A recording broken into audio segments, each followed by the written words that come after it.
जय हिंद फ्रेंड्स। तो मैं फिर आज लेके आ गया हूँ समास का अभ्यास सीरीज। तो लास्ट वीडियो में हम लोगों ने 200 प्रश्न का समाधान किया था मिलके और अभ्यास किया था। तो आज 200 से आगे का है, हम लोग करेंगे, ठीक है।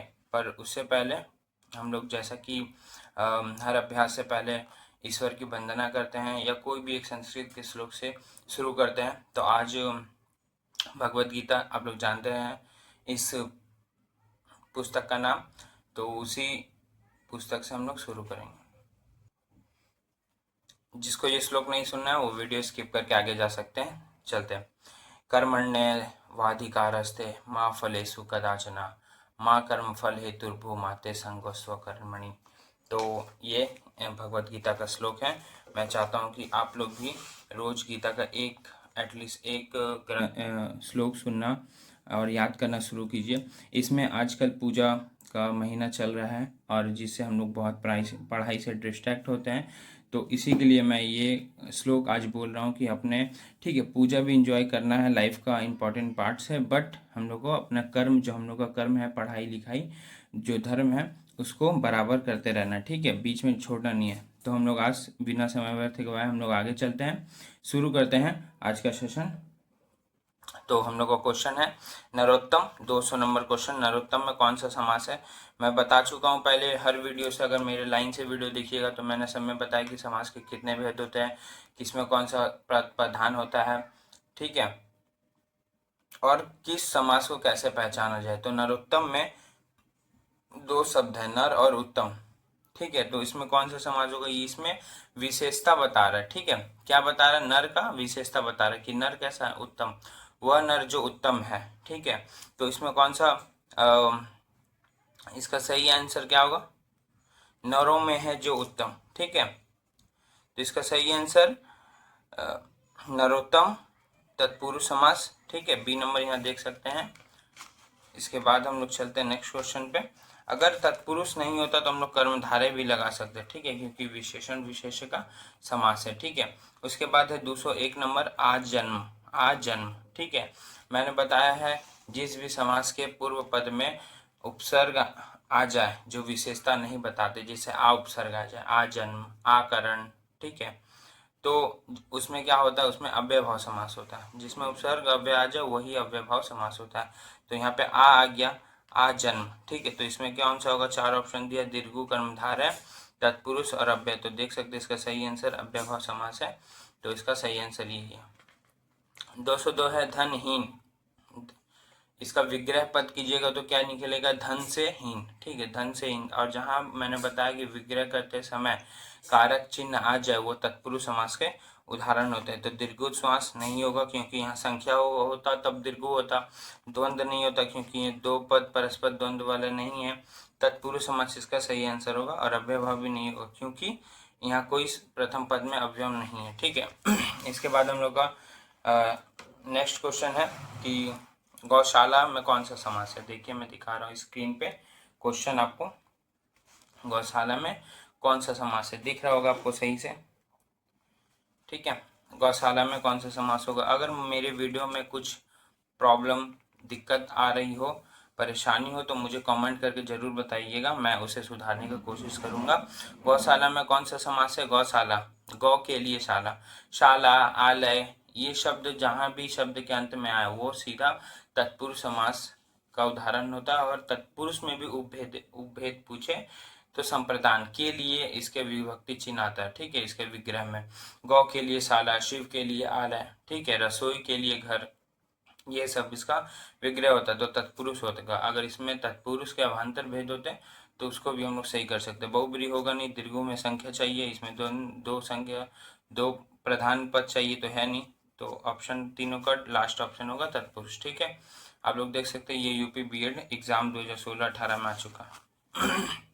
पुस्तकालय मैंने अभी बताया कि जहाँ आलय, जहाँ शाला, जहाँ घर, ये सब आ जाए वो किसके होते हैं?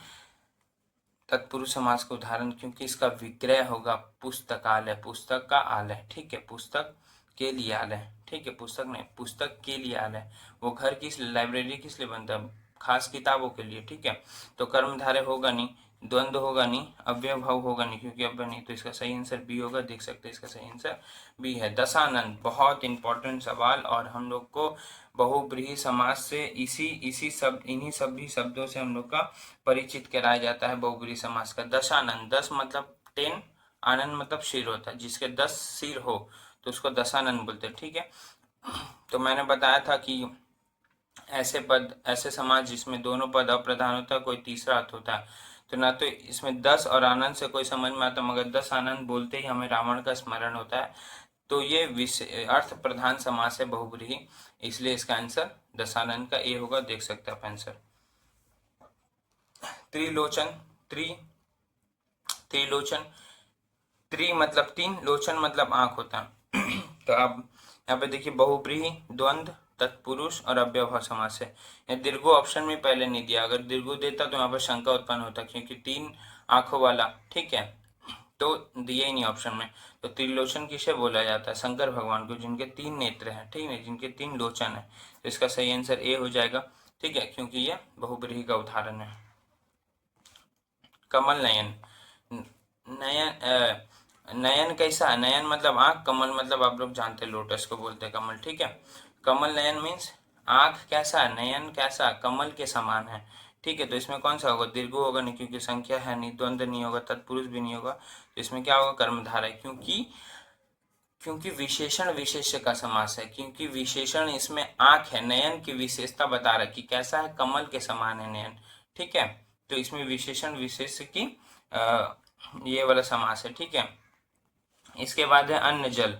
अन्न जल में कौन सा समास है? देखिए 2 शब्द है, दोनों प्रधान है और दोनों के बीच में योजक चिन्ह है। जहां भी 2 शब्दों के बीच में योजक चिन्ह हो वहां पे क्या होता है? द्वंद्व समास होता है, ठीक है। वहां पे क्या होता है? द्वंद्व समास हो। बहुब्रीहि कर्मधारय ये सब नहीं होगा वहां पे।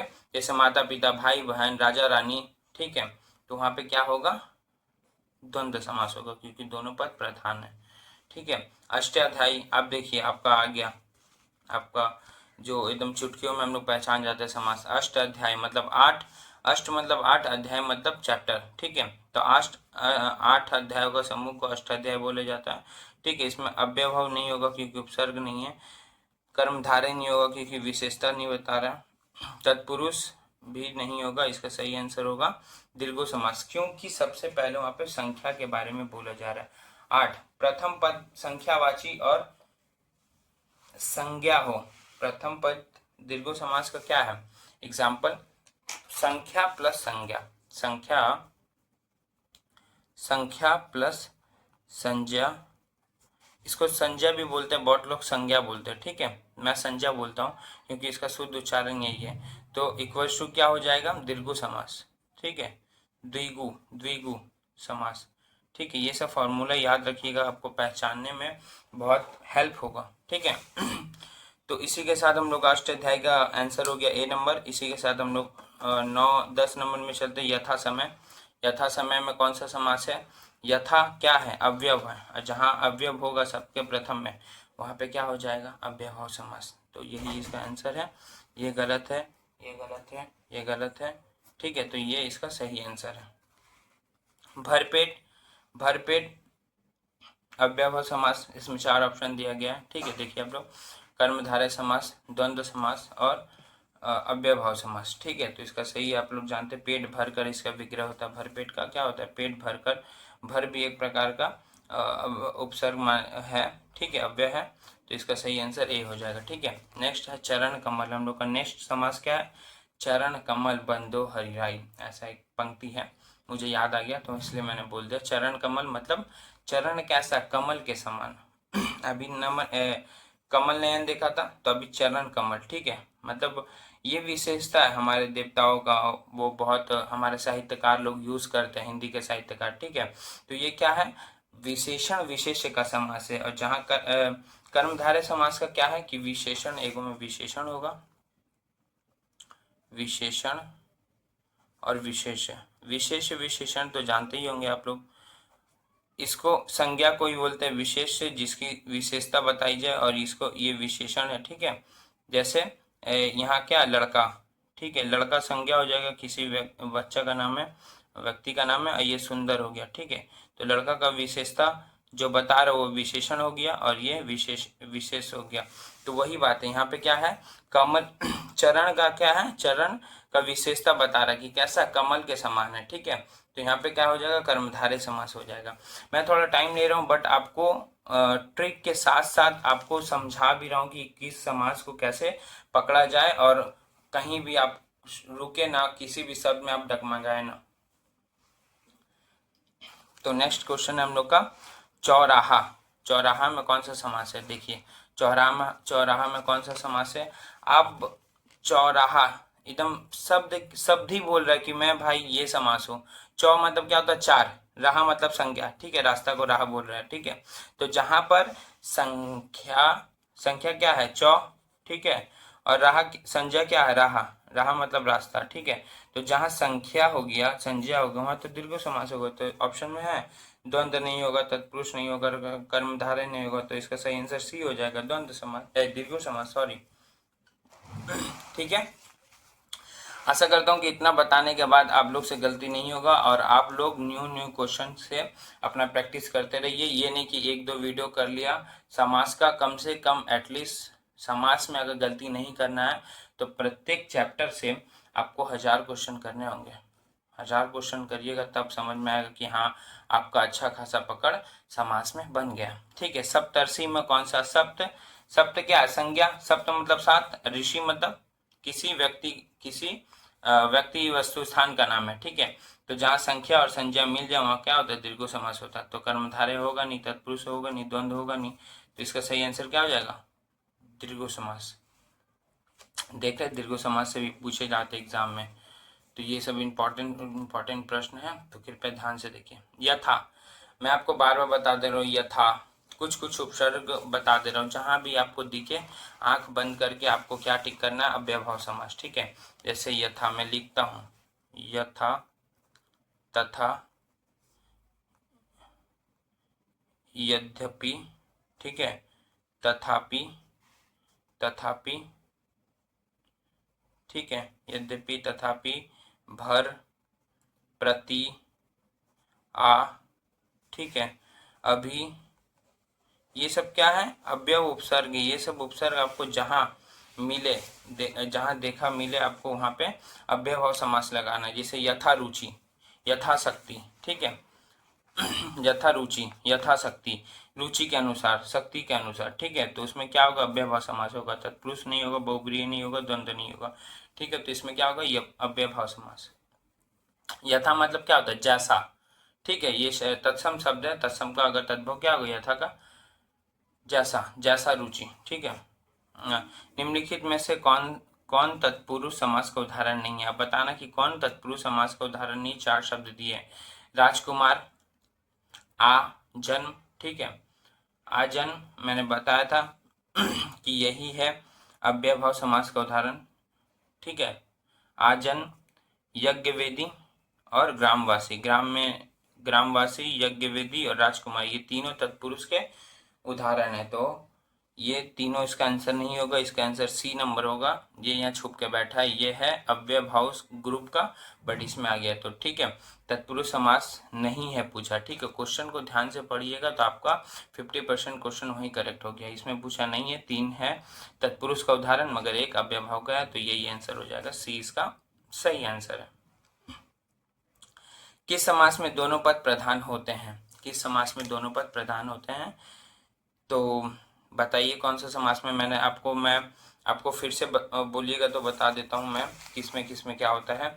अव्ययभाव समास में प्रथम पद प्रधान होता है। ठीक है, और अव्ययी भाव में प्रथम पद प्रधान होता है।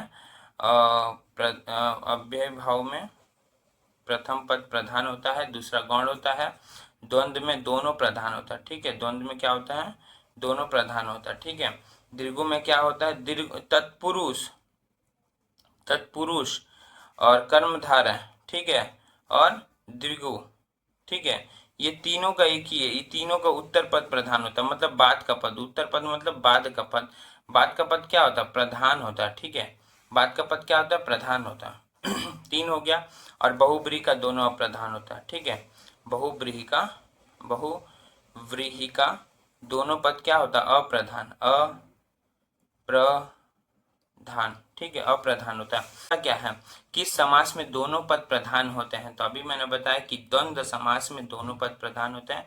तो देखिए कितना बहुब्रीहि नहीं होगा, तत्पुरुष नहीं होगा, द्विगु नहीं होगा, द्वंद्व समास, सी नंबर इसका सही आंसर है। ठीक है, एक क्वेश्चन के साथ एक क्वेश्चन का अगर पद से पूछा गया कि कौन सा पद प्रधान है, तो मैं उसके साथ 6 समास का पद बता दे रहा हूँ, क्योंकि ये क्वेश्चन इसे पूछ लिया, शायद कोई और क्वेश्चन है जिसमें पूछ ले दीर्घ समास में कौन सा है, तत्पुरुष समास में कौन सा पद प्रधान है, इसलिए। ठीक है, तो इसके साथ हम लोग का नेक्स्ट क्वेश्चन है, किस समास में प्रथम पद संख्यावाची तथा अंतिम पद संज्ञा होता है? देखिए ध्यान से क्वेश्चन देखिए, मैंने अभी यहाँ पे लिख के बताया था कि प्रथम पद संज्ञा है और दूसरा संज्ञा होता है, इक्वल टू क्या होगा? दीर्घ समास होगा। ठीक है, देख सकते हैं आप आराम से, देखिए संख्या संज्ञा इक्वल टू दीर्घ। तो इसमें क्या पूछा है? किस पद में, किस समास में दोनों सॉरी ये वाला 118 हम लोग का, किस समास में प्रथम पद संज्ञा होता है और अंतिम संज्ञा होता है, तो उसको दीर्घ समास कहते हैं। इसका सही सी नंबर आंसर होगा। ठीक है, इसका सही क्या होगा? C number answer. इसके बाद हम लोग चलते हैं महाजन शब्द में समास है। महाजन शब्द में कौन सा समास है? ठीक है, हम लोग देखते हैं, महान है जो जन, महाजन का संधि विशेषण महान है जो जन, मतलब जो जन है उसकी विशेषता बता रहा, कैसा महान है, नीच है, गोरा है, काला है, विशेषता बता रहा। विशेषण विशेष्य का समास किसको कहा जाता है? ठीक है, उपमेय उपमान का समास किसको कहा जाता है? कर्मधारय को कहा जाता है। तो देखिए कहाँ है कर्मधारय, यही तो कर्मधारय समास। ठीक है, तो दीर्घ होगा नहीं, द्वंद्व नहीं होगा, व्यवभाव नहीं होगा, कर्मधारय इसका सही आंसर है। ठीक है, नेक्स्ट क्वेश्चन है हम लोग का, जिसमें कोई पद प्रधान नहीं होता है तथा अर्थ प्रधान होता है, वह क्या होता है? बताइए, उसमें क्या कौन सा समास होता है? जिसमें कोई पद प्रधान नहीं होता है तथा अन्य पद प्रधान होता है। मैंने अभी बताया कि बहुब्रीहि का दोनों पद अप्रधान होता है, कोई तीसरा ही पद प्रधान होता है, उसमें वही पूछ रहा है। ठीक है, तो इसका सही आंसर क्या हो जाएगा? कर्मधारय समास तो होगा नहीं, क्योंकि इसमें उत्तर पद प्रधान होता है, इसमें भी उत्तर पद, इसमें प्रथम पद, इसका दोनों पद अप्रधान होता है, तीसरा पद अप्रधान होता है। ठीक है, तो इसका सही मतलब यही होगा, सही आंसर ये होगा। ठीक है, जलमग्न शब्द में समास होगा, जलमग्न शब्द में समास होगा, जलमग्न द्वंद्व समास होगा, अव्ययभाव समास होगा, कर्मधारय समास होगा या तत्पुरुष समास होगा। ठीक है, तो आप लोग देख सकते हैं इसमें कौन समास होगा? इसमें तत्पुरुष समास, जल में मग्न। ठीक है, में आ गया, में क्या है? कारक विभक्ति है। ठीक है, अधिकरण में पर, तो अधिकरण तत्पुरुष समास हो गया ये। ठीक है, वज्र पाणी किसको बोलते हैं? पाणी मतलब हाथ, ब्रज मतलब एक प्रकार की इंद्रदेव का जो शस्त्र है उसको ब्रज बोलते हैं। तो इंद्रदेव के हाथ में क्या रहता है? ब्रज रहता है। तो वज्र पाणी किनको बोलते हैं? इंद्रदेव को बोलते हैं। ठीक है, क्योंकि उनका शस्त्र है ये। तो तत्पुरुष समास इसका आंसर नहीं होगा, दीर्घु द्वंद्व तो होगा नहीं, दीर्घु भी नहीं होगा, तो इसका सही आंसर क्या हो जाएगा? बहुब्रीहि समास, क्योंकि ये इंद्रदेव का बोध कराता है। पंचवटी शब्द में कौन सा समास है? पंचवटी, पंच मतलब संख्या 5, वटी मतलब वाटिका। ठीक है, तो इसमें कौन सा समास होगा? दीर्घु समास होगा, दीर्घु समास होगा, क्योंकि 5 संख्या है और ये वटी संज्ञा है, तो इसका सही आंसर क्या हो जाएगा? दीर्घु समास हो जाएगा। ठीक है, हम लोग नेक्स्ट पेज में चलते हैं। ठीक है, नेक्स्ट पेज तो लग रहा है दूसरा चैप्टर शुरू हो गया है इस बुक से, मतलब इतना ही क्वेश्चन है। ठीक है, तत्सम तद्भव का इस बुक में 223 ही प्रश्न थे। तो आज हम लोग यहीं तक रहने देते इस वीडियो को, और मैं फिर से कोई नया बुक लाऊंगा या कुछ नया कहीं से क्वेश्चन अरेंज करूंगा जो एग्ज़ाम में पूछे जाते हैं। ऐसे ऐसे करके मैंने अभी तक समाज के 500 प्रश्न तक तो अभ्यास करवा ही दिया है, और अगर देखता हूँ अगर और मुझे क्वेश्चन मिलता है तो मैं समाज की ये सीरीज़ और आगे बढ़ाऊंगा, नहीं तो फिर किसी दूसरे विषय पे, संधि पे, उपसर्ग पे मैं आपको क्वेश्चन लेके आऊँगा। ठीक है, इसी के अकॉर्डिंग हम लोग को अभ्यास करते रहना और आगे बढ़ते रहना। ठीक है, तो मिलते हैं नेक्स्ट वीडियो में, तब तक के लिए खुश रहिए, खुशियाँ बांटते रहिए। तो मिलते हैं, जय हिंद, बाय बाय।